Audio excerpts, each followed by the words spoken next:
নূরের তৈরি একজন ফেরেশতার চেয়ে তাদের দৃষ্টিতে বলছি ফেরাউনের মাটির তৈরি ফেরাউনের দাম কি বেশি? মাটির তৈরি হইলে না বলে দাম বেশি, মাটির তৈরি হইলেই দাম বেশি। তাহলে ফেরাউন, নমরুদ, কারুন, আবু জাহাল, আবুল আহাব, উতবা, সাইবা, কাফের, মুশরিক, তারা কি নূরের তৈরি ফেরেশতা জিবরিল, ইসরাফিল, আজরাইল এই ধরনের বড় বড় ফেরেশতার চাইতে বেশি দামি? তাহলে বোঝা গেল নূরের তৈরি আর মাটির তৈরি মানে মাটির তৈরি হইলে দাম বেশি, কথাটা এমনি না। মাটির তৈরি তাদের দৃষ্টিতে বলছে, আমরা কিন্তু মানুষকে মাটির তৈরি বলি না, তাদের দৃষ্টিতে বলছি। ধরেন আবু জাহাল আর হযরত আবু বকর সিদ্দিক রাদিয়াল্লাহু আনহু দুইজনই মানুষ, মর্যাদায় কি দুইজন এক সমান? আবু বকর সিদ্দিক রাদিয়াল্লাহু আনহুর মর্যাদা অতুলনীয়, আবু জাহালের কোনো মর্যাদা আল্লাহর কাছে নাই, সে বেঈমান, সে মুশরিক, কাফের। তো দুইজনে একই রকম সৃষ্টি, একই রকম দেখতে মানুষ, তাহলে মর্যাদা বেশ কম হইল কিসে? আবু বকর সিদ্দিকের ঈমান আছে, আবু জাহালের ঈমান নাই। আবু বকর সিদ্দিক ইসলাম ধর্ম মানে, আবু জাহাল ইসলাম মানে নাই। আবু বকর সিদ্দিক রাদিয়াল্লাহু আনহুর ভিতরে কোরআনের নূর আছে, কোরআন আছে, আবু জাহালের ভিতরে কোরআন নাই। তাহলে বেশ কম হইল ঈমান ইসলাম কোরআনে, ঈমান ইসলাম কোরআনে। তাহলে আল ঈমান নূরুন ওয়াল ইসলাম নূরুন ওয়াল কুরআনু নূরুন। নূর থাকার কারণে মর্যাদা বাড়ছে, নূর না থাকার কারণে আবু জাহেলের কোনো মর্যাদা নাই। মর্যাদা বাড়েই হলো নূরের কারণে। তুমি বুঝো না বোকা, হযরত আদমের মর্যাদা বেড়েছে দুই কারণে। এক কারণ হলো আদম নবী, তিনি নবী, নবী কি উনি কি নবী, নবীদের মর্যাদা এমনিতেই ফেরেশতাদের চেয়ে বেশি। আর দ্বিতীয় কারণ হলো আদমের কপালে নূর ছিল, নূরে মুহাম্মদী ছিল, এই জন্য ওনার মর্যাদা আরো বেড়ে গেছে। সুবহানাল্লাহ বলেন। নূরে নূর তাজাল্লা, নূরের খবর জানে সে আল্লাহ। আবার দাদু ভাইরা গভীর মনোযোগ, তাহলে বিষয়টা ক্লিয়ার হয়েছে নি? ক্লিয়ার হয়েছে নি? যারা বলে মাটির তৈরির দাম বেশি, নূর হইলে দাম কম, এই কথাটাই হলো ভিত্তিহীন, এই যুক্তিটাই অগ্রহণযোগ্য। ব্যাখ্যা করলে তাদের যুক্তিতে তারাই আটকায় যাচ্ছে। আল্লাহ যেন সেই ভাইদের বুঝার মতো জ্ঞান দান করে, বলেন আমিন। বলেন আমাদের নবী মাটির তৈরি না নূরের তৈরি? সবাই বলেন মাটির তৈরি না নূরের তৈরি? কিছু ভাইরা নবীজির নূরের কথা বললেই কবরে কি জিগাইব, নবী নূরের তৈরি না মাটির তৈরি? আচ্ছা শুনেন, কবরে তো তিনটা প্রশ্নই করব শুধু, তোমার রব কে, তোমার ধর্ম কি, মা কুনতা তাকুলু ফি হাযার রাজুল। তিনটা প্রশ্ন, মান নাবিয়ুকা। এই তিন প্রশ্নের বাইরে যেহেতু নামাজও নাই, হ্যাঁ, তিন প্রশ্নের ভিতরে তো নামাজ নাই, আছে নাকি? রোজাও নাই। এই তিন প্রশ্নের বাইরে তো টুপি দাড়ির কথাও নাই, ওয়াজ মাহফিলের কথাও নাই। তাহলে কি আমরা সব বাদ দিয়ে দিব? এটা কেমন কথা যে কবরে জিগাইতো নাই, জন্য দরকার নাই? আরে ভাই, নবীর কথা তোমাকে জানতে হবে না? আর এই কথাগুলি তো কোরআন হাদিসের বাইরের কথা না। যদি এই বিষয়টা দরকার না হইতো, তাহলে আল্লাহ এবং আল্লাহ রসুল নবীকে কোরআনে বা হাদিসের মধ্যে নবীজি নূরানিয়তের বিষয়টা কেন বললেন? আল্লাহ নবীকে নূর বললেন, হাদিসে বহু জায়গায় নবীজির নূরের কথা আছে। তাহলে কোরআন হাদিসে যে জিনিসটা আছে এটাকে তুমি অনর্থক বলছো কেন? অনর্থক তো ওই জিনিস যেটা কোরআন হাদিসে নাই। এই জন্যে ভাইয়েরা নূরের কথাটা সহ্যই করতে পারে না, এরা দুই চোখে দেখতে পারে না। নূরের কথা হলে এদের অসুস্থতা লাগে। আল্লাহ তাদের হেদায়েত দান করুক। বলে না আমি, বলেন আপনার নবী কি মাটির মানুষ না নূরের মানুষ? মনে থাকে যেন ভাই। প্রিয় ভাই আমার, ফিতনার যুগ, আলোচনা করাটা কঠিন ব্যাপার। আপনারাও বিচক্ষণ, জ্ঞানী, গুণী, সুধী, আপনাদেরকে অনুরোধ করে বলছে এগুলি আকীদার সাথে জড়িত, বিশ্বাসের সাথে জড়িত। নবীজিকে যদি বলেন মুহাম্মদ সাল্লাল্লাহু আলাইহি ওয়াসাল্লাম এজ এ বডি ম্যান, তিনি আমরার মতো একজন মানুষ, এই ধরনের চিন্তা নিয়ে মরলে আপনি কি মনে করেন জান্নাতে যাইতে পারবেন? কাফের মুশরিকরা বলতো তিনি আমাদের মতোই মানুষ। আর সাহাবারা কি বলতো? ক্বালু লাসনা কাহাইআতিকা ইয়া রাসূলুল্লাহ, নবী গো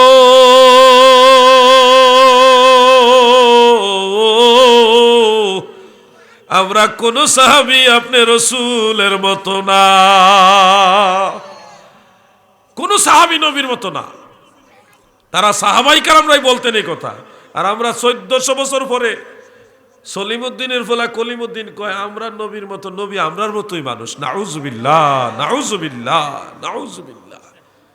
এজন্য বলছি এই ধরনের উম্মতেরা নামাজ রোজা পইরাও হাসরের ময়দানে ফয়সালা হবে জাহান্নাম। উম্মতের দল হবে 73টা। আল্লাহ রাসূল সাল্লাল্লাহু আলাইহি ওয়াসাল্লাম বলেছেন 73 দল হবে আমার উম্মত। কুল্লুহুম ফিন্নার ইল্লা মিল্লাতান ওয়াহিদা। ক্বালু মান হিয়া ইয়া রাসূলুল্লাহ? ক্বালা মা আনা আলাইহি ওয়া আসহাবি। 73 দলের 72 দল জাহান্নামে, শুধু একটা দল জান্নাতে। এবার বলেন আপনারা 72-এ থাকবেন না এক দলে থাকবেন? সবাই বলেন কোন দলে? আর একটা আঙ্গুল দেখায় কোন না কোন দলে? ওই এক দলের নাম আহলে সুন্নাত ওয়াল জামাত। নারে রিসালাত, ইয়া রাসূলুল্লাহ, আহলে সুন্নাত ওয়াল জামাত জিন্দাবাদ। হযরত মাওলানা মুফতি আলাউদ্দিন জিহাদি সাহেব জিন্দাবাদ। মাসাদে গাউসিয়া যুব সংগঠন জিন্দাবাদ। আমার ভাইরা, ইমাম সাহেব খুব লক্ষ্মী মানুষ, মানে ভালো মানুষ আর কি। আসার পর আমার রিসিভ করছে, ছোট ভাইয়ের মতো আদর করছি। তো মাশাআল্লাহ অত্যন্ত ভদ্র শরীফ। এরকম ইমাম সাহেব ধরে রাখেন, আবার ওয়াহাবি ইমাম না ঢুকাইলেন না। আদর করতে হইব না, ইমাম সেখানে আইতো না কই বেটারে অবহেলা করল হইব না। আপনার ছেলে আদর করতে হইব, ইমাম সাহেবরে ভালো ভালো মুরগি খাওয়াইতে হইব। সবসময় ফার্মের মুরগি খাওয়াইন না, তাহলে পরে আবার মুড়ো হয়ে যাবো হাবিরের মতো, বুঝছেন রে? তো এই জন্য আলেমদের ইজ্জত করতে হবে, ইমাম সাহেবদের সম্মান করতে হবে, যেন তারা উৎসাহ পায়, খেদমতের জন্য আরো উৎসাহিত হয়। প্রিয় ভাই, গভীরভাবে খেয়াল রাখবেন, যেই একটা দল জান্নাতে যাবে সেই এক দলের নাম আল্লাহর নবী বলেছে আহলে সুন্নাহ ওয়াল জামাআহ। আমার নবীজির ঘোষিত পবিত্র জবানের ঘোষিত জান্নাতি দলের নাম হলো আহলে সুন্নাহ ওয়াল জামাআত, মানে জান্নাতি দলের নাম হলো সুন্নি জামাত। হাফেজ তোফাজ্জল হোসেন ভৈরবী হুজুর তিনি কত সুন্দরই না বলতেন, আমল করো নামাজ রোজা, আমল করো নামাজ রোজা, কায়েম করো সুন্নিয়াত, আমল করো কায়েম করো সুন্নিয়াত। জিন্দাবাদ জিন্দাবাদ নবীর সেনা, জিন্দাবাদ জিন্দাবাদ জিন্দাবাদ নবীর। বলেন আমল করো নামাজ রোজা, আমল করো কায়েম করো সুন্নিয়াত। জিন্দাবাদ জিন্দাবাদ নবীর সেনা, মাশাআল্লাহ, জিন্দাবাদ জিন্দাবাদ নবীর সেনা। আমার ভাইয়েরা গো, ভৈরবী হুজুরের কথা মনে পড়েনি? আরে আমি নিজে, আমার ফ্যামিলির সবাই, আমার আব্বা জান আম্মা জান, আমরা ভাই বোন সবাই ভৈরবী হুজুরের ভক্ত। ওনার ওয়াজ শুনতাম, মা বাবার ওয়াজগুলি শুনতাম, ওলি আল্লাহদের কথাগুলি বলতেন, শুনে ভালো লাগতো, চোখে পানি আসতো। মায়ার মানুষ ছিলেন, নবী প্রেমিক ছিলেন। কি বলেন আপনারা? দোয়া করবেন ওনার জন্য, আল্লাহ ওনাকে জান্নাতের আলা মাকাম দান করে, বলেন আমিন। তিনি অনেক ঘটনা বলতেন, হরিণীর কাহিনী বলতেন, আরো অনেক ঘটনা বলতেন, যেগুলি শুনে ওয়াহাবিরা বলতো এগুলি কিচ্ছা কাহিনী কয়। পরে আমি উনি জীবদ্দশাতেই দুই একটা ঘটনা হাদিস থেকে বের করে অনলাইনে দিয়েছিলাম, যেটা কিচ্ছা কাহিনী না, এটা রাসূল পাকের হাদিসে আছে। তো একদিন ভৈরবে এক ইয়াতে রমজান মাসে আমি গেছিলাম, ওই যে নদীর পারে গাউসিয়া মসজিদ, ওখানে গেছিলাম।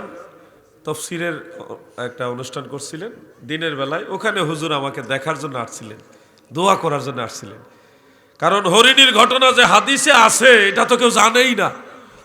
আমি 6 জন সাহাবী থেকে বিভিন্ন কিতাব থেকে বহু ইমামের রেফারেন্স সহকারে হরিণীর ঘটনা যে হাদিসে আছে বাইর করে দিছি। তো এতগুলি দলিল সহকারে বের করে দিছি, এই জন্য আমাকে দোয়া দেওয়ার জন্যেই তোফাজ্জল হোসেন ভৈরবী হুজুর আমাকে দেখার জন্যে ওই গাউসিয়া মসজিদ নদীর পারে ভৈরবে এসেছিলেন, দোয়া করছিলেন, মাথায় হাত দিয়ে আদর করে গেছিলেন।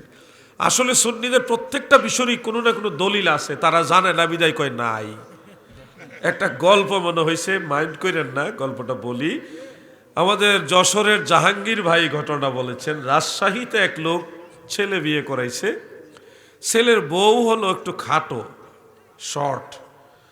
এখন বিয়ের 2-1 দিন পরে বৌমা কাজ করতেছে, শাশুড়ি মা সহ কাজ করতে গিয়ে কলসির মধ্যে ঘটনাক্রমে, পানি রাখার যে কলসি, এটার মধ্যে ঘটনাক্রমে কানের স্বর্ণের দুল পড়ে গেছে। পরে যাওয়ার পরে বৌমা তো একটু শর্ট খাটো, হাতটাও তো ছোট, হাত দিয়া পুরা হাত ঢুকাই কলসি বড়, তলা পর্যন্ত যাচ্ছে না। অনেকক্ষণ চেষ্টা করলো, কানের জিনিসটা আর তুলতে পারলো না। ব্যর্থ হয়ে শাশুড়ি মায়ের কাছে গিয়ে বলতেছে, ও আম্মা গো, এত বড় কলসি, যেই কলসির তলা হই নাই। বৌমা গো, তুমি কি বলো, কলসির তলা গেল কোথায়? আমি তো অনেক চেষ্টা করলাম, তলা নাই। কি হয়েছে? কানের জিনিসটা কলসিত পড়ছে, আমি তুলতে পারি না, এখন হাত দিয়ে দেখি তলা নাই। শাশুড়ি আম্মা হাত দিয়ে দেখে তলাও আছে, জিনিসও আছে। বলেন তো বৌমা কেন বললো তলা নাই? বুঝছেন তো আপনারা বিষয়টা? হাত বাড়ি, তলা পর্যন্ত হাত যায় না। কিছু ভাইরা কোনো কিছু খুঁজে না পাইলেই কয় কোরআন হাদিসে নাই। এটা হইলো ওই বৌমার মতো ওয়াহাবি। কথা ঠিক কিনা? রাগ করেন না, না জানলে জানার চেষ্টা করতে হবে।